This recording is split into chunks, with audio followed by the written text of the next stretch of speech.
মাদ্রাসা, যে কওমি মাদ্রাসা থেকে বের হয় হাফেজ কুরআন, বড় বড় শাইখুল হাদিস, আল্লামা মুফতি মুহাদ্দিস।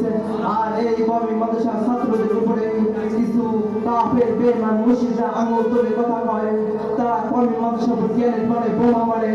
ওই রব্বে কাবার কসম, হয়তো তাদের কাছে এমনি ভর্তি থাকতে পারে, মুসলমানদের কাছে আছে সুবহানাল্লাহ, হয়তো তাদের কাছে ভর্তিকা থাকতে পারে, মুসলমানদের কাছে আছে আলহামদুলিল্লাহ, হয়তো তাদের কাছে ইসলাইবার থাকতে পারে, মুসলমানদের কাছে আছে লা ইলাহা ইল্লাল্লাহ, হয়তো তাদের কাছে আধুনিক পারমাণবিক বোমাও থাকতে পারে, মুসলমানদের কাছে আছে আল্লাহু আকবার। কাজে তোমরা সতর্ক হয়ে যাও। এরপরও যদি তোমরা কওমি মাদ্রাসার উপরে আক্রমণ করো, তোমরা কওমি মাদ্রাসার উপরে, কওমি মাদ্রাসাকে নিয়ে কটূক্তি করো, তোমাদের হয়তো জানা নেই কওমি মাদ্রাসার ইতিহাস, শক্ত দেওয়া ইতিহাস, কওমি মাদ্রাসার ইতিহাস, বিজয় করা ইতিহাস তোমাদের হয়তো জানা নেই।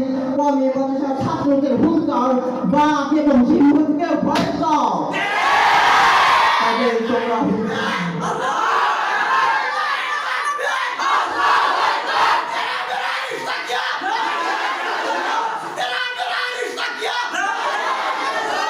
তোমরা হুঁশিয়ার হয়ে যাও।